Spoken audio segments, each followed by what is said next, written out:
And welcome to the Grid Snaps Podcast. Rob Howard here with Patrick. The Grid Snaps Podcast, however, is not for long, folks. Not for long. It's on life support. No, just kidding. It's not that bad. We're going to continue. It's just not going to be called that anymore. We're going to rebrand it into something else entirely. So, Patrick, does this excite you? Does this tingle your senses that we're going to broaden our horizons perhaps a bit? I'm already dreaming of the possibilities, Rom. That's right. So what do we mean by this? So obviously, I just want to be clear to the current listeners. Video games are still kind of going to be a home base for us. That's kind of our base of operations, our modus operandi, our oeuvre, however you want to put it. So there'll be lots and lots and lots of video game content. But, we're sophisticated Renaissance men here on this show, and we have lots of interests. And, I'll just have to admit, I would have these long rants to you, Patrick, about old detective TV shows or whatever, and I'm like, I'd like to talk about this on a podcast, but it doesn't really fit a podcast that's not only just a video game podcast, but originally it was meant to be a level design specific podcast. Now we kind of had to broaden immediately beyond that to make that work. But, I kind of want to talk about all things that we kind of like in terms of creative media and so on. And so, yeah, I think it'll just make things a lot more fun whilst video games still being, a major part of that. So, Patrick, I have to say, I badgered you into watching Columbo. That's the old TV series I'm talking about. You just finished this 1970s run of the show, right? I do believe you finished. Yep. After some extreme badgering, I did finally get through all 7 seasons. It Yes. was pretty extreme back-to-back viewing to meet the rigorous timeline that you had set down before me. But I made it. I made it through. And hopefully you found it worthwhile. I've watched all of those episodes multiple times. I'm not ashamed to say. It happened, what's interesting is it happened for me when my second child was born, and I had to spend a lot of time late at night, getting her to sleep and all that. And that's when I'd go through Amazon and Netflix and just like watching virtually everything that they had while I was getting this kid to sleep or whatever. And I vaguely remembered Columbo growing up, because those TV specials were going until like 2003. So it was kind of an ever-present thing on television, growing up, people of our age. It was just kind of on all the time. At least it felt like it. So, whatever. I like detective fiction. I like detective stuff. I'll give it a chance. And, I discovered it was great. I mean, really high quality, sort of, I would call it what they call prestige television now. Things like The Mandalorian and Game of Thrones and Walking Dead and all this. Prestige TV. It was sort of that concept before we got a name for it, especially in the 70s. Now, I think the 1989 to 2003 run, it wasn't quite as high quality in terms of production values, in the back half of Peter Falk's life, but the 70s series was just very well done. I mean, Steven Spielberg directed an episode. I mean, it had great writers. I mean, it had people like Patrick McGoohan directing and starring in episodes. It's really high quality 1970s television in every way. So we'll get into that a little more, though. I don't want to completely spoil what we're going to be talking about. So what is today's topic other than sort of talking about the future direction of this show? We're going to call it something else to start the new year. We don't know what that name is. Maybe you can send me a message, Rojo Games on Twitter, if you figure out a really cool name for this, for kind of a show that's going to be about many different things. But today is about 2020, and I want to keep it positive because obviously, it's been a negative year for just about all of us for some reason or another. So I want to keep this positive, just your usual year in review thing. And so, Patrick, I want to kind of kick it back to you in terms of, we'll start with games, video gaming. Your favorite game or most notable or one that stuck in your mind the most throughout 2020? Yep. So actually, it's a game that I had previously played but revisited in 2020. Actually, not even just a game, but a game series. So during the whole pandemic piece, I was staying with a friend for a while, and he asked me one day because I had the PS4 out and we were poking around with PS4 games, and he says, "Hey, do you have something that's like Gears of War on this?" And I thought to myself, and I said, like Gears of War. And then it occurred to me what game I should show him. And so I busted out Earth Defense Force 5. And we proceeded to play that local. I played the Ranger. He was playing the Wing Diver, blasting giant insects to bits in spectacular fashion. Hopefully, people listening have heard us talk about Earth Defense Force before, but basically the premise is it's a third person view action shooter game where you're basically thrown into an open map and you can destroy anything and everything, whether it's the insects, whether it's the spaceships that are dropping the alien insects onto the planet, whether it's the buildings all around you. Everything just can be blown to pieces. So we played a whole bunch of that, and after we'd played it for a few hours, he looked at me and he said, "When I asked for something like Gears of War, this was exactly what I needed." And the verdict is that it's much better than Gears of War, by the way. Right. Well, that's great. And of course, I encourage everyone watching and listening. We did a podcast on the Earth Defense Force series, so definitely check that out. And we dive deep into that. And of course, if you don't know, I myself was a developer on the one American EDF. So it's obviously a series near and dear to my heart, having, there's not that many people in the United States that can say they worked on the Earth Defense Force game. I'm one of the few. Kind of one cool thing, about my career. So I'm not surprised, though, because I think when someone says that, I want that Gears of War itch, I think it would be unwise to just assume they mean a cover shooter, right? I think what they meant was action, Right. right? They wanted some high action, sort of, arcade-esque, but in a modern context. And I will be honest, I do think Earth Defense Force scratches that itch actually better than Gears of War, because there's still, and one may prefer this, and that's fine, but in Gears of War, there's enough attempts to be tactical in certain ways that, you're not going to have in EDF. There's tactics in EDF and strategy, but you have to get some layers deep, when you think about your loadouts and how you manage the horde and everything. But just to get going, it's just, there's no ammo to worry about. You just go, go, go, go, go. Whereas even a game like Gears of War, I think there's going to be some tutorializing needed if you're not used to playing games in that genre.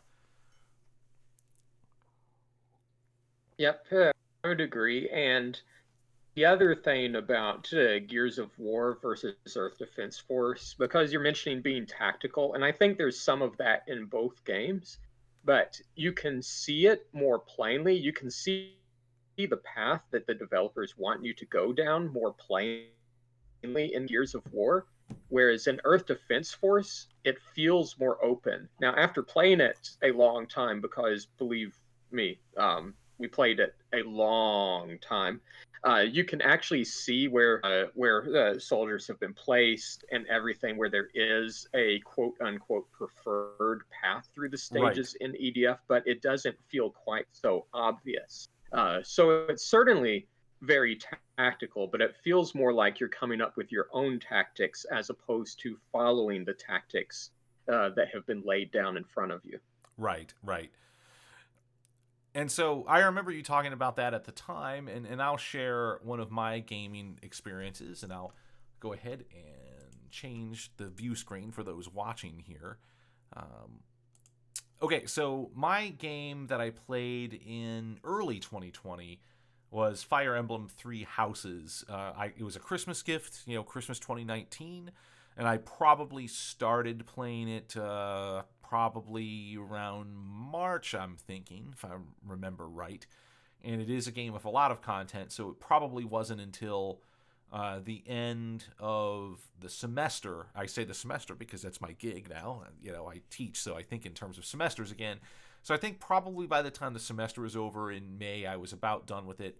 I'm a huge Fire Emblem fan. I've really enjoyed them ever since. I think the first one I ever played was the Sacred Stones on the Game Boy Advance, and I've loved them really ever since. And this is not, I wouldn't say this one is my favorite of all time. I still think that would be the very first 3DS Fire Emblem. Fire Emblem Awakening. That's probably my all-time favorite of all of them.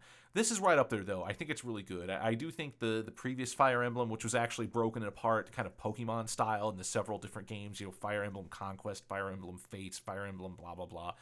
I liked it, but I sort of thought that, if you remember in the history of development for Fire Emblem, they made all these games of sort of niche popularity. I think they were always probably quite popular in Japan, I guess, but certainly in America, they didn't become anything like a popular game until they started putting them in Smash Brothers games, the characters. And then you started getting them on the Game Boy Advance, and you started getting them on there was a Fire Emblem on the GameCube, I think Path of Radiance, I believe, which I did play that as well. And there was a Fire Emblem on the Wii, which is actually pretty well regarded and I think hard to get and a little bit expensive now. So these were all Fire Emblems. They were making them and all that, but they weren't getting a huge audience. So they told Intelligent Systems, which is the internal developer at Nintendo, hey, you need to deliver the goods here commercially. This is going to be your last Fire Emblem. They did this with Awakening, and they threw the kitchen sink at it.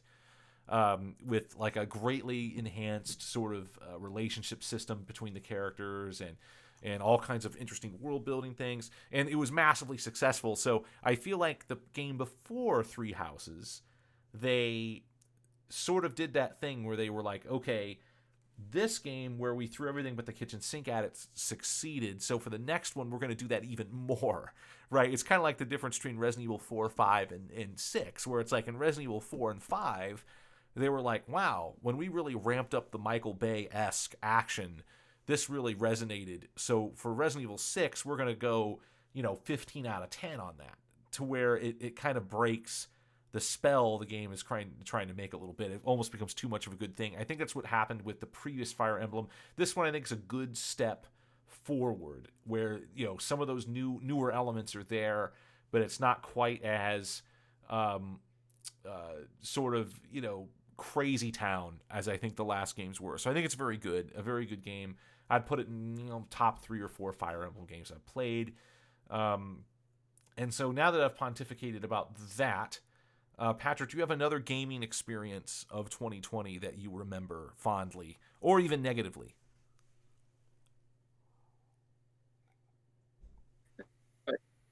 Yeah, yep, I do. But first, I wanted to throw a note out there because you mentioned the Fire Emblem on the Wii. Right. It did get a second print, but it's still going to be pretty pricey. So anyone who wants that should probably be heading to eBay. Ah, right. Yep. Yep.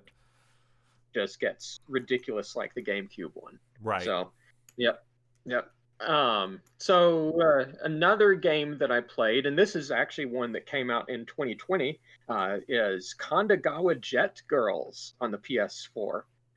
It's a jet ski racing game from the people who made Senran Kagura, but without all of the stuff that Senran Kagura is known for. Well, I mean, it got girls on jet skis, but it's really a jet ski racing game. Right. And I actually played that enough to platinum it. It's been a while since I played a good, whether it's jet ski, whether it's like Hydro Thunder game, since I played a good game in that vein. So that was a nice change of pace. It was a little bit too easy.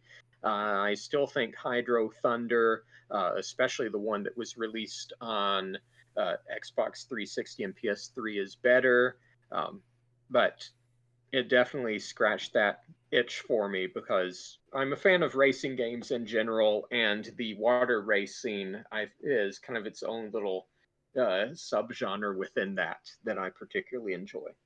Right. Yeah, that sounds awesome. It reminds me a little bit of playing Wave Race on the N64 back when I had an N64.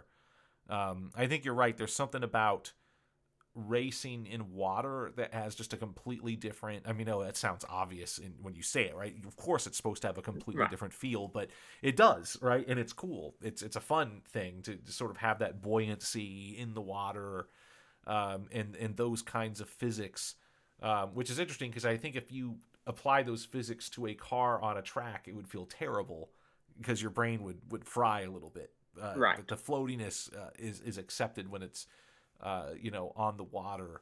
Um, so for me, the next game I remember, it's probably not the only game that I was playing in between, I guess, but I finally got around to playing Yakuza Judgment in the summer. So let me get that up on the screen here. So that is, for those of you that don't know, it's a long-running series. Again, we did a podcast on it, really good. Actually, it's one of our popular episodes. Check it out. And so, long-running Sega series of open-world, sort of organized crime in Japan themed games. Mistakenly, I would say, thought of as the Grand Theft Auto from Japan. It doesn't really play like those games at all. They're really their own thing, and you can't really even say. I think it would also be a mistake to say that they're a brawler. They are, that is, but it's more, you have to experience them. It's an open world game with brawling components, but they are really unique. So Judgment, what makes that interesting is, okay, so you have Yakuza 1 through 6, and not even 1 through 6. You have 1 through 6, but you also have the remakes of 1 and 2, which is Yakuza Kiwami 1 and 2, right? So you have all these games, and you have all the spin-offs. You have the one that takes place in the Meiji Restoration era. You have I think a few other spin-offs. You have the zombie spin-off, which is actually really good. Yakuza Dead Souls. So all of those games featured Kazuma Kiryu as the main character or as a major character in the game, or in the case of the Meiji Restoration, it's like an ancestor or whatever. So it's always been, Kazuma and the gang, right? Goro Majima and various other characters that are involved in the Tojo clan, all that. So Yakuza Judgment is, to my knowledge, the first one that has new characters that are not Kazuma Kiryu, and that would be the main character you see on the screen here, and he is a detective, basically. Now there is a Yakuza connection, an organized crime connection that he has, but he himself is not one. So that's another thing that makes the game a little different. So part of the game is, yes, investigating things as a detective. It's always an interesting thing in gaming. How do you represent detective work? And by the way, I did a podcast, a solo podcast on this game, so you can go and listen to that if you want to hear more about it. But it was a lot of fun. I think they walk that tightrope well of simulating being a detective, especially the things with the drones where you control a little drone to spy on people to get information. I thought that was cool. I could totally see a detective doing that, a modern day detective. But it also has lots and lots of excuses to fight, right? Of course, obviously, like any of these games do. There's cool mini games like they have, and on and on. Patrick, you've played a few of the Yakuza games. Have you gotten to this one yet? I'm not sure you have. I haven't tried Judgment yet. Obviously, I want to because, as you mentioned, I mean, the Yakuza games in general are pretty good. As I've said before, it's basically like Shenmue except good, and so that's well. I mean, we all know it's true, even if we don't want to say it. But yeah, no, I haven't gotten to Judgment yet. I'm actually still pushing through Yakuza Zero. I've played some of the others in the past, but I've uh, been kind of dawdling, and so I definitely need to push through Zero so that I can start moving on to some of the others. Yeah, and you should. And here's the thing about the Yakuza games. You know how we rank games. We sort of be like, well, this one's a good one. I just was doing that with Fire Emblem. I find that with the Yakuza games, there really isn't one where I'm just like, well, that's the stinker. That's the bad one. Avoid that. Don't play that one. There really isn't, right? If I look at all of them, and I've played every single one except for the newest one, Yakuza Like a Dragon, which is doing, I think, very, very well, at least critically doing very, very well. I've heard lots of really good things about it. So I will play it, I'm sure, very shortly into 2021. But when I rank them, I'm like, there really is not a bad one. There's just ones I like more, which I think is really unique when you have this many games in the series. Like, if I had to put one at the bottom, I mean, it would maybe be the Meiji Restoration one, but I haven't played that one all that much. It's also not localized. So, that almost by default, but it's not really because it's bad or anything.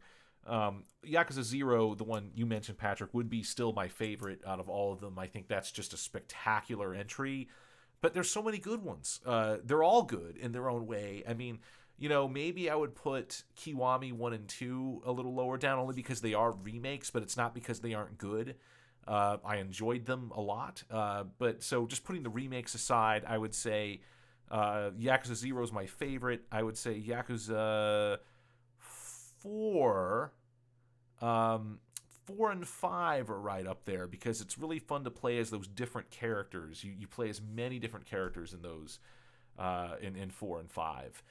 In fact, I think you play as 5 different characters in Yakuza 5, so that's pretty cool. And I like, Yakuza 3 a lot, which is the first HD era Yakuza game that came out. So, and Dead Souls is an amazing. So they're all so good. I mean, there's really not. You can just randomly pick one and be fine. Which I think is pretty rare. Is there another series, Patrick, that you know of that's like this, where you can just kind of randomly pick a game in it and you're just going to be okay? Well, there are, but the ones that are coming to mind right now aren't necessarily like the series where you could even find any of them just on the shelf. But Right, I right. mean, for example, the Panzer Dragoon games, every single one of those, because there were 4 of them and they were all excellent. Actually, funny I mention that now because I think the remake of the first one is at Best Buys right now. If people did want to try Panzer Dragoon, so actually, May that's good timing. It just came out. Nice. Um, but that would be one that comes to mind. I'm trying to think of something that's maybe uh, uh, has more entries or is more commercially successful. And right now, I'm not thinking of What one about because the certainly what about series the like Ease Final. games? Because you're a huge Falcom fan. There's a Yeah. ton of Ease games. Are any of those just like stinkers to avoid, or are they all Uh, like pretty good? so any of the ones that anyone would pick up for any modern gaming system are good. Right. Okay. So none of them are stinkers. Going back, looking throughout the entire history of the series, the Super Nintendo ones. I'm talking specifically about parts 4 and 5. Not that great. Some people thought part 3 in general was not that great, but then Falcom remade part 3, and it was the best one in the series up to that point. So yeah, so the Ease games, if you're looking at anything from like PSP beyond, you can't go wrong with that.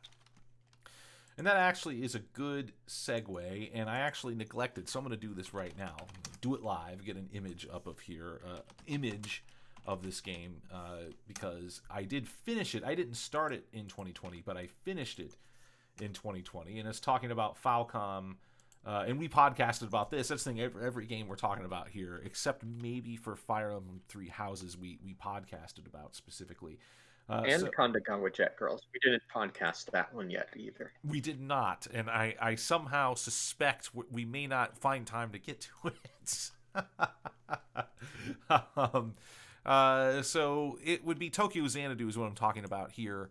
That is a game I finished this year and spent a lot of time. I started it in I think the late spring of 2019, and this happens with JRPGs with me. I'll start them and then I'll put them down and then I'll pick them back up. And when you're talking about a game with 70, 80, 90 hours of content, that means it's going to take you like a year and a half to get through it or whatever. And that's fine. I actually have no problem with that if I find the game suitably compelling and I have an interesting contrast to make a little bit later if another game I played later this year that's similar. But to tease that. But yeah, I completed Tokyo Xanadu this year. It's a wonderful game. I get that it's not. I mean, I've had some friends play it and they've kind of reported back, oh, geez, I don't know about this. So for some reason, I think it's somehow a little bit niche, but I've also had people say they really liked it. So I'm not exactly sure because I think it's great. Why? Because the reviews that it gets are sort of meh from some people, but I don't agree with them really.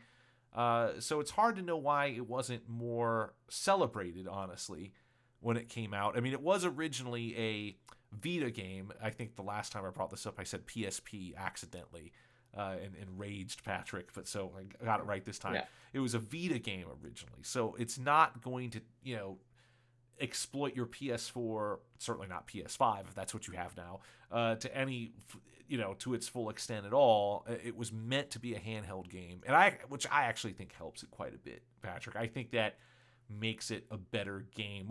You've played it a little bit. Do you agree with that? Yeah.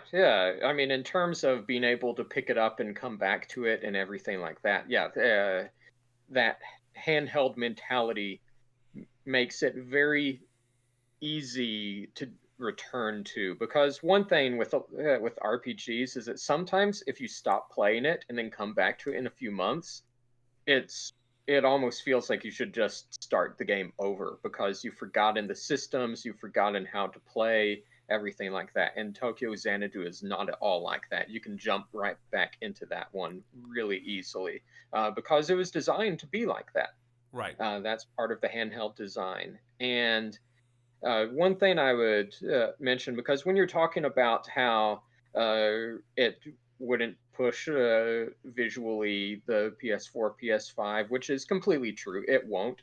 But like all of Falcom's modern games, it has a very strong presentation and cinematic style. So it's still going to look cool because of the way they present things. Like when you enter a dungeon for the first time and it does a little pan over the dungeon, and it's not anything spectacular, but they make it feel special that you're in a new place, or Right. when a boss pops up. They do little things with the camera, with on screen text, and everything like that. Sounds mundane to describe, but in effect, it's really what developers should do when they're Right. making these kinds of games. Yep, absolutely. And I really had a lot of fun with this. I really like the characters. I like the utter wholesomeness of this, which I'm going to be honest, you don't always get the wholesomeness with, Japanese games sometimes, especially ones that have a sort of dating component, which this one sort of does, or a relationship component. They can, I'll just politely say that some of those games, they do some elements of what we would call fan service basically. Really Tokyo Xanadu doesn't make you feel odd in that sense. They're just the nicest high school kids. They're the type of high school kids that are going to help little old ladies across the street. They're going to do a bake sale to raise funds for the football team. They're going to like adopt a highway, right? These are amazing kids, right? These are like upstanding individuals, which is kind of a contrast to the game we're going to talk about later, which I actually really like a lot too, but is not as wholesome in that way, and it's kind of an interesting contrast. But the gameplay, it was my first exposure to Falcom, and it. Other than and Patrick's gonna cringe when I say this. Other than Xanadu, which wasn't really Falcom, right? But It was Hudson. right. Yep.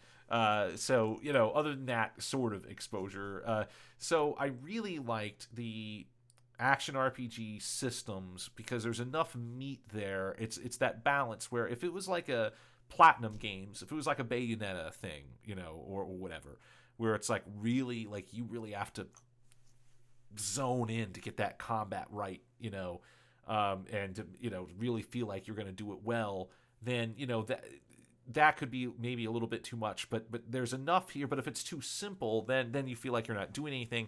It's got a really nice blend of strategy and button mashing. It's really a lot of fun, I think, Patrick. So is this sort of what Falcom action is like in general, or is it different? No, in terms of the action aspects, it's very much in line with Falcom's other action RPGs. And so that reminds me, because now that we're talking, I'm recalling all these games. You always do this when you're like, what games did you play this year? And then you're like, I played nothing. Well, actually, no, I played a bunch of different things. When I actually think about it. So I'm actually getting an image up for this one as well. Nier Automata was another game that I played. Obviously, a game that did not come out. A lot of these games we were talking about didn't necessarily come out in 2020. It's just the games we happened to play this year. And with this one, this one was obviously an extremely well-regarded game. It's like a favorite game of numerous friends that I have, in and out of the industry. They'll say this was just like my game of the year that year. I actually saw Yoko Taro speak at GDC, and yes, he wore the mask thing there, although he didn't wear it the whole time. He actually had it off for a while, which I understand is quite rare. Then he put it on sort of halfway through or his speech or whatever, at the conference. So I'll share my impression, and I know it's been a lot longer ago since you've played it, Patrick, but you can give yours. So here's my thing.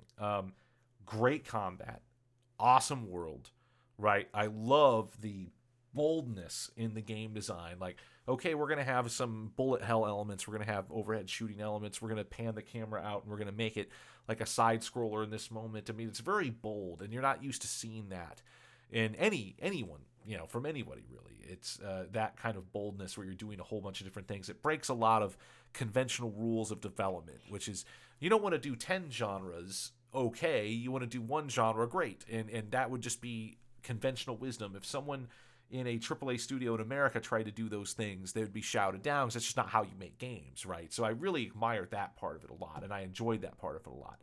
I will say for me personally, I got through about 15 hours of it, got through the first ending, and man, that world is bleak. It is a bleak, depressing world, and it was just one of those things. And maybe 2020 is to blame, right? Because we're probably not in the mood for bleak, depressing things in 2020, perhaps.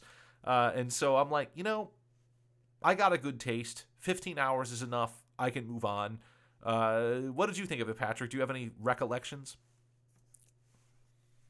Nothing that you've said is inaccurate. I mean, it's absolutely a fantastic game, super smooth combat, bleak world, absolutely. And you were talking about the reception, both critically and commercially, it's done really well, which it's interesting that it did really well because the company that originated it actually went out of business, and it's only after they went out of business and were pulled back to make a sequel that they found any commercial success. Right. So kind of tragic, but good there. But it did well enough that they are releasing the previous Nier game on PS4, probably Xbox and other systems. I mean, I don't have the full catalog, but Nier Replicant is coming out, which is basically an HD remake of the first game. And uh, I consider this next part unfortunate. Some people will be glad, but I think it's unfortunate. What they're bringing out here, Nier Replicant, is there were two versions of the first Nier game. One is where you play as the Bishonen brother to this young girl, and then the other one is where you play as the grizzled old father to the young girl. And in the US, we got the version where you played as the grizzled old father. In Japan, they got the brother version. What we're getting is the brother version, Mm. but I consider that unfortunate because I really liked that dynamic, that father-daughter dynamic in the first Mm. game. So it's going to be a little bit different, but that's okay because it's still a fantastic game also. Probably not as good as Nier Automata, so I expect that there probably will be some disappointment unless they've made a bunch of changes to it. But still a great game, which does a lot of the crazy things that you're talking about, where you're fighting a boss and it's just spraying out bullets, so it almost feels like a bullet hell shooter. Um, just mixing all kinds of genres, all of that. And another game that I thought of that I'm still playing. So far I've mentioned games that I kind of finished or put aside. I finished Judgment. I finished Three Houses. I kind of just decided I was done with Nier Automata. There's one I'm in progress that I got in March, and I've kind of been pecking away at here and there, and I've been enjoying it when I have been, and I'm just trying to find a reasonably good image of it that I can throw up here, and that would be Ys 8 on the Switch, which is Ys 8 Lacrimosa of Dana. Am I saying that right? I hope I'm saying that right. Am I saying that right, Patrick? Sure. Yeah, good enough. Good enough for jazz, as they say. And so I'm just struggling to find a good screenshot here. Every time I click on one, it goes into something, some other screen that I don't want it to go to. Let's try this one. Okay, I guess that'll have to do. Let me get that up so people can see what that looks like. And so, yeah, like this is my second Falcom game, right? Tokyo Xanadu being my first one, and this is my second Falcom game, and even though it doesn't have that like modern Japan thing, it's a fantasy game, and I kind of like it when RPGs break that mold. I am digging this. I am digging this anyway, because for the same reasons why I like Tokyo Xanadu, the combat is really fun. I do appreciate some of the systems where it's like you're on an island and you're sort of, you have to build up your party. You're kind of, your shipwrecked fellows, you find them, and then they help you remove obstacles, and then the island expands. It's kind of a cool way to do it.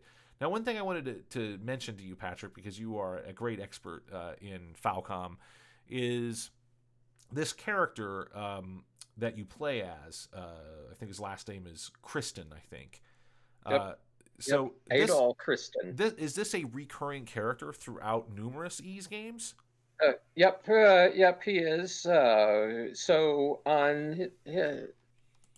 the first Ys game I played was back on the TurboGrafx CD, Ys 1 and 2. And on Ys 1, he's actually getting off a boat. On Ys 2, he's found lost in a new land, unconscious. In Ys 3, he's shipwrecked, and basically ever since then, he gets shipwrecked every single game. Because that's a way that they can explain why this character you play as in every single game does not have all of his awesome armor and equipment that he had before. Right. They basically, he's shipwrecked, or some other method of hurtling him into a new land where he ends up losing everything and unconscious. So they actually explain that so that way. I guess they felt that it needed at least that minimal amount of suspension of disbelief if you're going to play as the same character in every game. Right.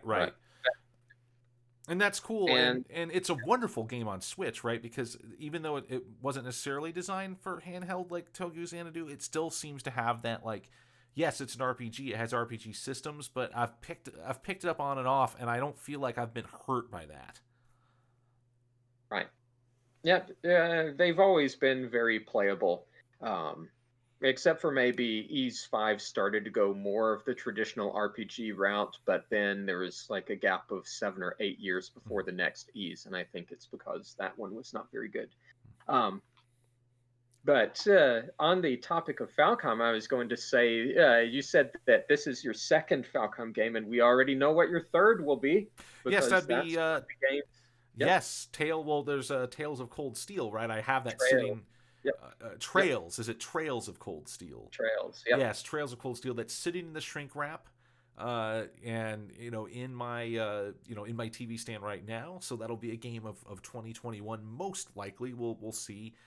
And looking forward to getting to that. It was reasonably inexpensive on PS4, so easy to kind of have that ready to go.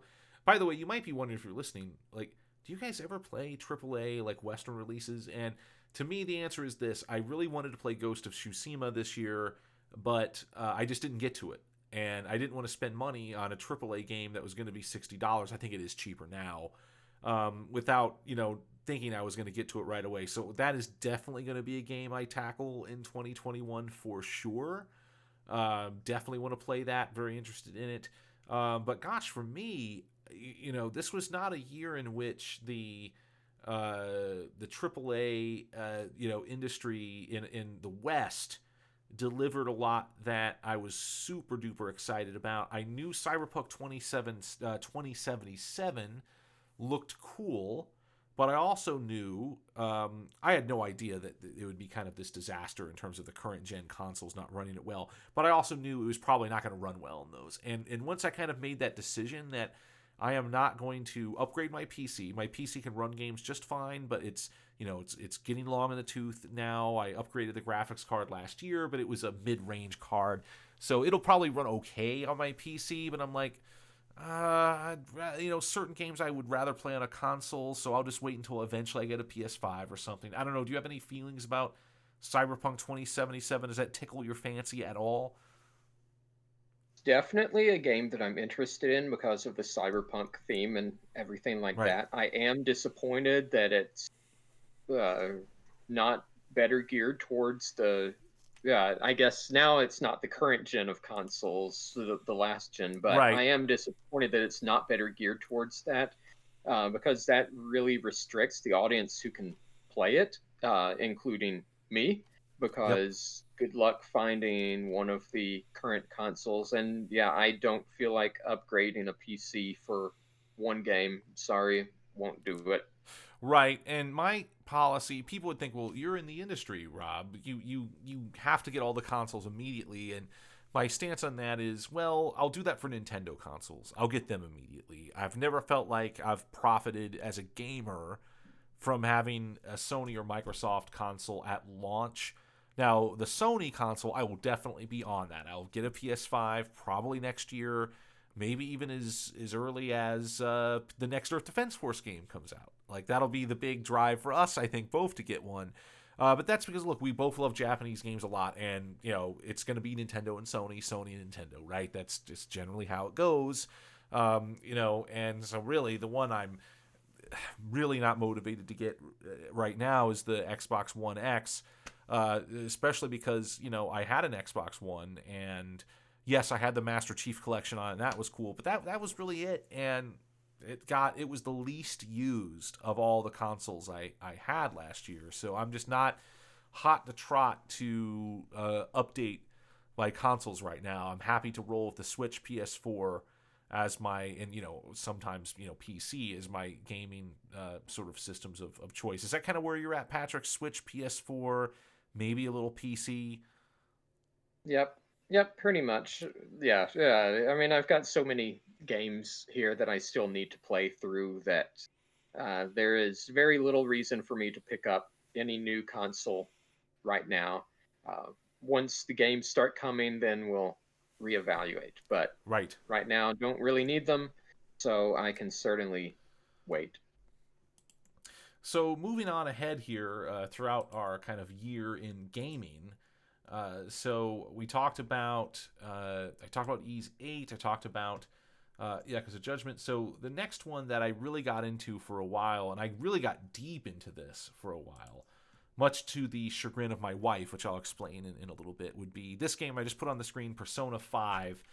And again, this, as you can tell, this was a big backlog clearing year for me. This was a year where I had some games on the shelf that I hadn't gotten to, and I needed to get to them. So this is not Persona 5 Royal. This is just Persona 5. It's the red label greatest hits Persona, so at least I didn't have to pay much. And I'm really happy with this game. I'm super glad I played it. I put like 90 hours in it. I will say, straight away that I have kind of run out of gas on it a bit.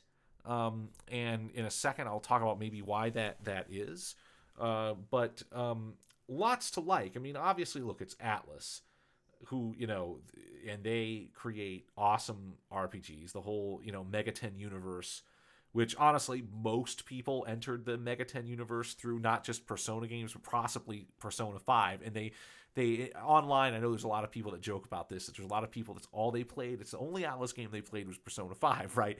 And they don't understand that there's Shin Megami Tensei and all these other games that are kind of in that overall sphere. But I've always preferred the Persona games to the mainline Shin Megami Tensei. And of course, so does the rest of the world because the Persona games have vastly outsold them now. So, yeah, okay. So you're in Tokyo, you're a high school kid.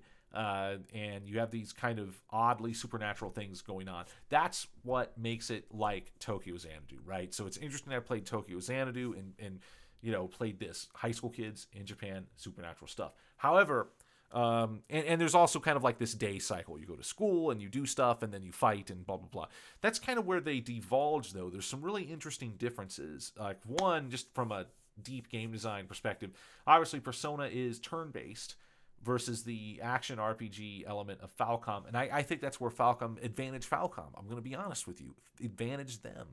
Because I get a little... I love turn-based, don't get me wrong. I like turn-based like the next person, but at least the way it's implemented in this game, Patrick, there's this thing in it where you have affinities, character affinities. So you're fighting a monster that has like an affinity to fire damage, right? And once you figure that out, it actually does essentially a critical attack every single time you pick fire. And it makes battles incredibly easy to win once you figure out how to exploit that system. And so it makes a lot of the regular non-boss fights. Boss fights are still another thing. They're pretty complex, but the non-boss fights become fairly rudimentary once you figure out the affinities.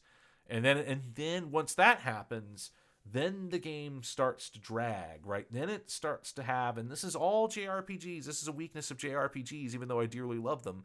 You didn't used to be my favorite genre. It kind of has become my favorite genre now as I've gotten older, but this is a weakness they have where if the combat can be exploited, it gets grindy in an unpleasant way. Do you have any thoughts on this? I don't think you've gotten to this game yet, Patrick. I know you have it sitting on the shelf, but you've played other Persona games, surely, or other, Atlas RPGs in this world. What are your kind of thoughts about my Persona 5 experience? Yeah, so I've played some of the Shin Megami Tensei games. I have actually not played any of the Persona games because the idea of playing as high schoolers just completely turns me off. But I have played Tokyo Mirage sessions where you play as high schoolers fighting demons in pursuit of becoming the ultimate singing idol. And a lot of what you said there, I think you just picked up on some of my sarcasm. Yes, that's Um, right. yeah, Persona is actually right up my alley, but I just haven't played them yet. Right. But essentially, Tokyo Mirage Sessions is the Persona game on Switch, and it has a lot of exactly what you just described, where once you figure out what creatures are weak to, then you can just continue to utilize those. You can practically play it on autopilot at that point where you're just sitting through attack animations, which fortunately on the Switch, they added the ability to fast forward through attack animations. You can't skip, but you can fast forward. Ah. So it's got a lot of what you said. Still extremely cool world, extremely cool designs, fantastic music. I love the dungeon layouts. Yeah. Uh, and the puzzles there in the dungeons, no issues with that. Just the combat eventually does get a little long in the tooth. Yep, that's it, because I really dig the characters in Persona 5. They're a lot of fun. The music, this is where I made the joke about my wife. My wife hates the music with a passion. Like, she told me that she was joking, she was being facetious, but she said that the Persona 5 soundtrack's the worst part of 2020 for her. I think it's because she doesn't like the jazzy elements that the soundtrack has, would be my guess. But it's an amazing soundtrack. It's so good. And so and yes, the layouts are great. The world, they sort of went for in Persona 5 a pop punk visual aesthetic, and it works really well. I mean, there's so much going on. So why is it that I was able to complete Tokyo Xanadu, which I think is a bit of to be fair, is shorter. But, like, there's other JRPGs, like Xenoblade Chronicles 2, I put 300 hours in and completed. And I figured out, like, it's two things. It's the combat, that's a big part of it, because then it starts to make, because a lot of the combat's unavoidable, basically. Like, in Persona 5, you can kind of stealth around enemies, but they make it kind of hard to do that, so you really do have to fight a lot. And once you figure out the affinity system, how to exploit it, it's becomes, as I would say to my game design students, kind of a cardinal strategy, which just never, I think, feels awesome. The other thing is this: So Xenoblade Chronicles 2, which is a game a couple of years ago, I put 300 hours in. Why I was able to do that? There's certainly a lot of repetitious combat in a game like that.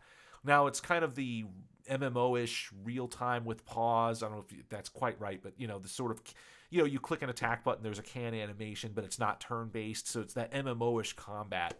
So it's not quite like Falcom combat, which is very tight, very like actual sort of action game combat. Xenoblade Chronicles does the kind of MMO style sort of thing. So why was I able to hang with that? Well, I think it's because of this. And I understand this is like really expensive, I'm about to say, from a development standpoint. In Xenoblade Chronicles 2 and 1, which I put probably about 600 hours into between the two, which is nuts to think about. There's so much to see, right? And that if you can just make it, like, okay, I got to grind to get to level 57, and I'm level 50, and I'm not, so I can get to the next area. There's going to be a really cool new area to see. The games are very linear that way. They're open, and that you can go back to areas you visited before, and you can go back and forth, and you'll need to for side quests or whatever. But the main thrust of the game is this linear. Part 1 takes place here. Part 2 takes place in a completely different place, and Part 3 takes place in another. You're never going back to the same place in those games generally. In Persona, and actually Tokyo Xanadu does this as well, but I think this is where the handheld gives it an advantage. It just doesn't wear out its welcome as fast. You're in Tokyo. You're in Tokyo every day. You're going to that school on most days. Yes, there are areas in Tokyo that open up to you, but they're really just a static screen that you date characters in, right? Like, okay, cool. Asakusa opens up as an area, right? Which is a cool touristy place in Tokyo if you've ever been there. I know you've been there, Patrick. That's a place that opens up. Well, yeah, it's just a screen. It's not like, anywhere that you explore really. And so really every day you're starting out in the same apartment, in the same school, in the same areas. And then, the dungeons you fight in. Now, this is different than other Persona games. The earlier Persona games, I believe they're all basically procedural dungeons. When I think about Tartarus from Persona 3, I think that's more or less kind of a procedural dungeon that you almost like a roguelike concept that you go down into. In Persona 5, you do have bespoke dungeons. Like they are like hand-built, good, cool layouts and everything. But they're meant to be their palaces of the mind, their mental projections of the characters that you're investigating. You're like going into their brain basically. So these are abstract. These are very abstract areas, and they don't have the kind of architectural heft. Like people aren't living there. There's no shops. There's no things about it that make it feel like they're just there for you to have gameplay in, right? So they just don't even though you're exploring these new palaces, which are just dungeons basically, I don't think they do enough to make me feel engaged like in a Xenoblade Chronicles game where I know I'm going to see a cool new town at some point, right? Like with a society that lives there with, what I mean? There's just, I feel like the rewards are greater for surviving a long time in games like Xenoblade Chronicles versus this where they're cyclical and you're trying to derive your gameplay from other means. Does that make sense to you, Patrick, or am I like a crazy person? It does make sense. I haven't actually played Persona 5, but I mean, what it really sounds like you're getting at is you want something, a new, cool area to look forward to, and it sounds like you're not getting that. That's right, As you yeah. play. And that may happen later, but I'm 90 hours in, right? Like, and so I'm pretty sure, and the whole game's based on a calendar system, day 1, day 2, So I would stick with it too if I knew I just had 5 hours left, but I'm pretty sure I have a big chunk of game left. Pretty sure that I have a lot to go. So, and now I may come back to it, perhaps, but for now, I'm gonna put it on the shelf and move on to another game that I'll mention because we are starting to get close to an hour here. So I just started playing Star Ocean, Integrity and Faithfulness, which is interesting because I'm glad I started playing it before I looked at the reviews. It did not get good reviews. But here's the thing. Critics, more than ever, are just wrong about stuff, I find. So I'm not entirely dissuaded by this. So far, it's been, I'm not too deep into it. It's got a cool real-time combat system, so that's already a plus for me. coming off of Persona. Like I like turn-based a lot actually, but just coming off of Persona, even if it was going swimmingly, it's nice that this is, sort of more an action RPG structure. You haven't played this one, Patrick, but you've played other Star Ocean games, yes? Yeah, I played. Yeah, so the previous one, Star Ocean Last Hope, really good game. They redid it for PS4. I think that's one of the reasons that we were even talking about Star Ocean before, because you're. I know that we were talking about what are some RPGs that are not set in a fantasy world, and we were kind of bumping our heads against each other trying to think of Right. them. And the one that came to mind to me was Star Ocean because of Last Hope. But I have not played this one yet. But Last Hope was a great game, which incidentally also had that aspect you're talking about before, because you go from one planet to another planet, and each planet would look different, would have its own society, every would have a different set of monsters and creatures to fight. Uh, so it was definitely very rewarding to be like, okay, what am I going to see next? What is this Right. next world going to be like?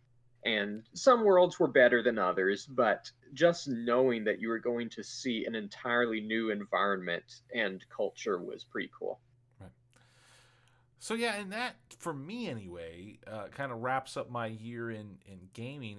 It's funny. I had a lot of really good experiences. I didn't have a magical, sort of mind blowing gaming experience this year. I just had a lot of good ones. Last year, obviously with Death Stranding, which I just loved to death, loved it so much. That was, a mind blowing, just, amazing experience. I didn't have anything like that. I had a lot of good experiences. How about you, Patrick? Any other games you wanted to bring up? Yeah, another one that I've been playing quite a bit lately, and I know this actually came out a couple of years ago, is Monster Hunter Generations Ultimate on the Ah, Switch. yes. Um, yeah, because I know that I'd actually been haranguing you for a while trying to get you to play it, and Now eventually I you're just being funny. Listen to this guy. Listen to this guy. is this an objection? Um, It's a Phoenix anyway, Wright objection. Yes.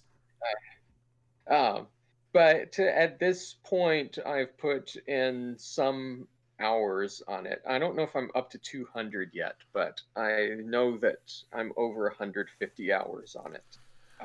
Pretty good game. Uh, it's got that whole Monster Hunter thing going for it. I've played Monster Hunter World, Monster Hunter 4, 3, etc. Um, yeah, good game. Still addicted, hopelessly. So I'm gonna fill in some context here, because I have to now. Basically, this game's been out for a few years on the Switch. Okay, Monster Hunter Generations Ultimate. It's obviously a remaster, enhanced remaster of Monster Hunter Generations that was on the 3DS before. It's on. I put it on the screen now for those viewing, the YouTube version of this. So yeah, okay. So it's this 3DS game that gets updated. Now we had played Monster Hunter World and of course loved it. We did a podcast on it actually, so check it out. And but we are kind of done with that. And we have Patrick and I and some other friends. We have a weekly game night where we play multiplayer games. And I remember telling him and everyone else, hey, we should grab this on the Switch. Yes, we've played it before, but we've already had good experiences when Monster Hunter 3, Monster Hunter Tri Ultimate or Monster Hunter 3 Ultimate, I forget what they called it. When that came out on the Wii U, we had a really good time with that. Even though we had played it on the Wii, maybe you hadn't, Patrick. Actually, I can't remember, but so we had a good experience with their remastered. They remasters. They add things to it or whatever. And you could even now this didn't affect you, Patrick, because you nuked your save or whatever. But you can take your old 3DS save and transfer it over. So that was pretty cool too. So I didn't actually lose that old progress. So, I'd been hectoring everyone forever. And finally it was on sale online for like $20 or something. And that's when we all got it. Now, of course, it went on sale. Like I saw it at like my local Meijer for like $5 as a physical copy, recently. But that's fine. But the irony here is that it hasn't been myself or the other fellow, actually Jason, who's been on the podcast before. that has put the enormous amounts of time in it. Patrick, it's been you. You are hopelessly addicted. You are grinding. You are Timmy power gamering this. I hit HR 11 tonight. There you go. Right. So, and you were the strongest resistor. You were the one that would say, "I'm just so spoiled by Monster Hunter World. I cannot go back to the old engine," and yada yada yada. But here you are. The systems are so. I mean, look, you're right about one thing. Monster Hunter World is, orders of magnitude, slicker.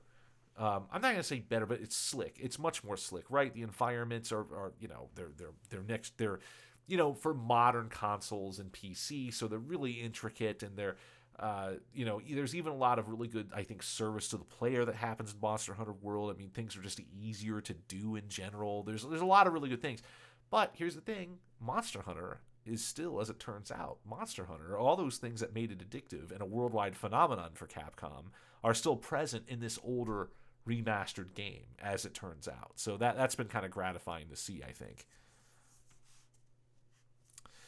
So anything else, Patrick, that you want to bring up gaming-wise to sort of wrap up our year in review? Nope. I think that that hits the things that came immediately to mind. All right, so again, I want to thank everyone for listening throughout the year. I do want to apologize for the lack of content between October and basically in October and November. It's probably been the deadest that we've been in terms of getting stuff out. It was a real 2020 time. I'll just put it that way. A lot of stuff going on, and it just got difficult to do. And that's also what kind of made me reflect on, like, hey, not that I wasn't reflecting on whether or not to do the podcast. That I really like doing it, and so that wasn't really a question. It was that, hey, what are some things that we can do to make the podcast so much fun for us to do that there's never these big gaps. And I thought, well, we have lots of other things to talk about, and we should broaden the horizons. But then, it doesn't make any sense to call it grid snaps if you're talking about Columbo or keto dieting. That's something that Kip wants to do down the line, right? Like all these disparate things that we have to talk about. We should be able to talk about them here. And people are. If you're into the gaming stuff, then you'll listen to or view those, right? So it just made sense to me to do that. But thank you for listening. And one thing, Patrick, this is actually basically our third anniversary show. This show has been running for 3 years now. Did you know that? That's a long time. It is. Like, there's a lot of podcasts, and I know this because I look at podcasts. I look them up, and it's like, oh, like you did 5 episodes and then just got bored of it, right? So I feel like that we should be proud of this, that we've maintained this for 3 years. There's almost like 100 episodes now, so you can just, if you wanted to, you can hear my voice for like a week straight if you wanted to. I don't know why you would want to, but you could. All right, so Patrick, let's go ahead and bid our audience adieu, not just for this podcast, but adieu for the year 2020. Obviously, famously, not the greatest year in the world, but hopefully it was good for you anyway, and I hope 2021 is awesome for you and even better. So until next time, everybody,